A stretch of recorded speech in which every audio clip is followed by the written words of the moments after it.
আবারও এসে গেছি ব্লগ পার্ট 2 নিয়ে। এই দেখুন বন্ধুরা, এই যে লম্বা লম্বা সাপের মতো এগুলো চিচিংয়ে, এখানে এই ধরনেরই চিচিংয়ে পাওয়া যায়। দেশে যেটা পাওয়া যায় এখানে সেটা পাওয়া যায় না। এই দেখুন এগুলো ফ্রুটি, চাল কুমড়ো, ওল।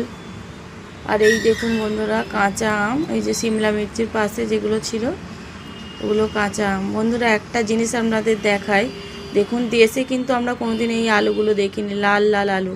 এখানে বম্বেতে খুব পাওয়া যায়। আর এই যে এগুলো কচু, আমি জানি কি কচু, আমি এর নাম জানি না, আর কী করে বানায় আমি কোনোদিন বানায়ও নি। কেউ যদি জানেন আমাকে বলবেন এগুলো কি করে বানায়। আর নিয়ে নিলাম এখান থেকে তরুলি।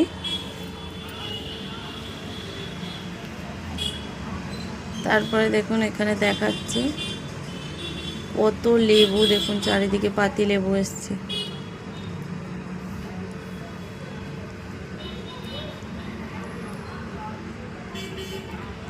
এই দেখুন এখানে এই যে লম্বা লম্বা লাউগুলো, 12 মাস এই লাউগুলোই পাওয়া যায়।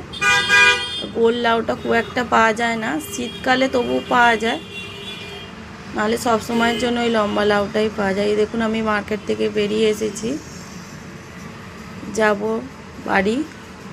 তার আগে আমার নেওয়ার আছে সর্ষের তেল। এইখানে একটা সামনেই শপ আছে, এই দেখুন বলতে বলতেই চলে এসেছি। এই সামনে শপটা থেকে নিয়ে নেব সর্ষের তেল, আর বিস্কিট নেওয়ার আছে। এই যে বাজারটা এখানে রেখে দিলাম, মা ব্যাগটা নিয়ে ভিতরে যেতে দেয় না, তাই জন্য। এই দেখুন আমি কিছুটা ঘুরে দেখিয়ে দিচ্ছি আপনাদের। আমি নিয়ে নিলাম একটা স্যালোনি তেল, তারপরে নেওয়া ছিল বিস্কিট। এই যে এই সেকশানটা পুরো বিস্কিট, চকলেট, কেক এগুলো সব থাকে।